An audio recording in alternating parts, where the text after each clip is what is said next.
The New Kingdom of Egypt, also referred to as the Egyptian Empire, is the period in ancient Egyptian history between the 16th century BC and the 11th century BC, covering the 18th, 19th, and 20th dynasties of Egypt. Radiocarbon dating places the exact beginning of the New Kingdom between 1570 to 1544 BC. The New Kingdom followed the Second Intermediate Period and was succeeded by the Third Intermediate Period. It was Egypt's most prosperous time and marked the peak of its power. The later part of this period, under the 19th and 20th dynasties, is also known as the Ramesside period, after the 11 pharaohs that took the name of Ramesses, possibly as a result of the foreign rule of the Hyksos during the Second Intermediate Period. The New Kingdom saw Egypt attempt to create a buffer between the Levant and Egypt, and attained its greatest territorial extent. Similarly, in response to very successful 17th-century attacks by the powerful Kingdom of Kush, the New Kingdom felt compelled to expand far south into Nubia and hold wide territories in the Near East. Egyptian armies fought Hittite armies for control of modern-day Syria. 18th Dynasty. The 18th dynasty contained some of Egypt's most famous pharaohs, including Ahmose I, Hatshepsut, Thutmose III, Amenhotep III, Akhenaton and Tutankhamun. Queen Hatshepsut concentrated on expanding Egypt's external trade by sending a commercial expedition to the land of Punt. Thutmose III expanded Egypt's army and wielded it with great success to consolidate the empire created by his predecessors. This resulted in a peak in Egypt's power and wealth during the reign of Amenhotep III. During the reign of Thutmose III, pharaoh, originally referring to the king's palace, became a form of address for the person who was king. One of the best-known 18th dynasty pharaohs is Amenhotep IV, who changed his name to Akhenaton in honor of the Aten and whose exclusive worship of the Aten is often interpreted as history's first instance of monotheism. Akhenaton's religious fervor is cited as the reason why he was subsequently written out of Egyptian history. Under his reign, in the 14th century BC, Egyptian art flourished and attained an unprecedented level of realism. Towards the end of the 18th dynasty, the situation had changed radically.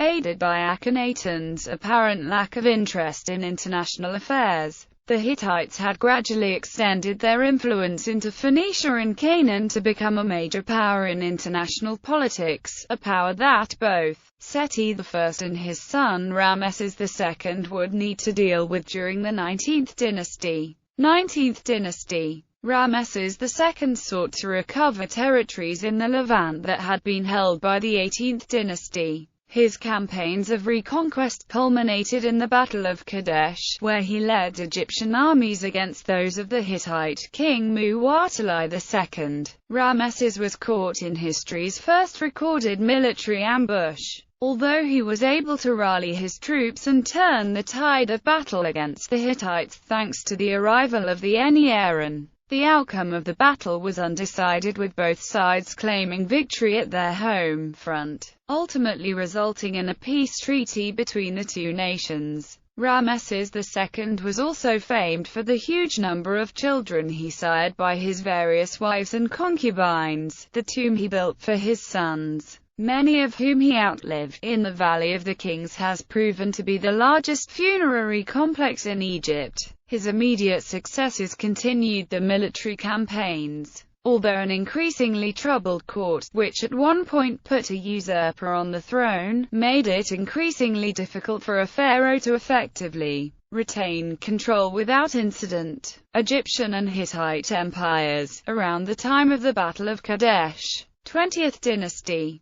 The last great pharaoh from the New Kingdom is widely considered to be Ramesses III, a 20th dynasty pharaoh who reigned several decades after Ramesses II. In the 8th year of his reign, the Sea Peoples invaded Egypt by land and sea. Ramesses III defeated them in two great land and sea battles. He claimed that he incorporated them as subject peoples and settled them in southern Canaan, although there is evidence that they forced their way into Canaan. Their presence in Canaan may have contributed to the formation of new states, such as Philistia, in this region after the collapse of the Egyptian Empire. He was also compelled to fight invading Libyan tribesmen in two major campaigns in Egypt's western delta in his 6th year and 11th year, respectively. The heavy cost of this warfare slowly drained Egypt's treasury and contributed to the gradual decline of the Egyptian Empire in Asia. The severity of the difficulties is indicated by the fact that the first known labor strike in recorded history occurred during the 29th year of Ramesses III's reign, when the food rations for Egypt's favored and elite royal tomb builders and artisans in the village of Deir el-Medina could not be provisioned. One proposed cause is the Hekla III eruption of the Hekla volcano in Iceland, but the dating of this remains disputed.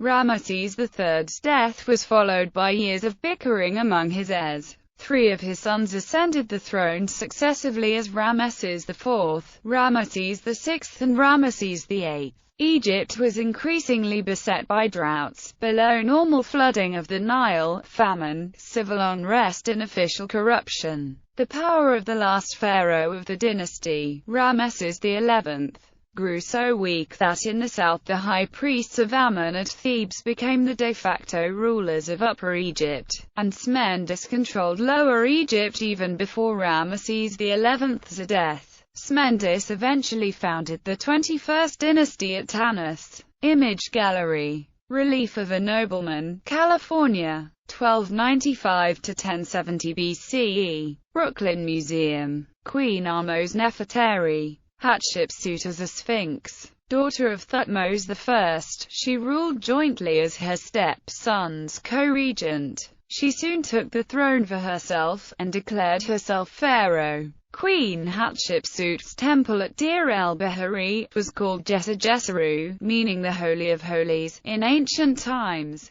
Thutmosis III, a military man and member of the Thutmosid royal line, is commonly called the Napoleon of Egypt. His conquests of the Levant brought Egypt's territories and influence to its greatest extent. Colossi of Memnon, representing Amenhotep III. This statue sits outside Luxor. Tia, born a commoner, became queen through her marriage to Amenhotep III. In the New Kingdom, women gained influence in court, and Tia soon helped run affairs of state for both her husband and son during their reigns. Akhenaton, born Amenhotep IV, was the son of Queen Tia. He rejected the old Egyptian religion and went about promoting the Aten as a supreme deity. Akhenaton. Bust of Nefertiti. The wife of Akhenaton, she held position as co-regent with Akhenaton. She may also have ruled as pharaoh in her own right, as she is one of few candidates for the identity of Pharaoh Neferuaten. Tutankhamun's mask. King Tutankhamun, son of Akhenaton, restored Egypt to its former religion. Though he died young and was not considered significant in his own time, the 1922 discovery of his KV-62 intact tomb by Howard Carter made him relevant as a symbol of ancient Egypt in the modern world. Detailed Temple of Ramesses II.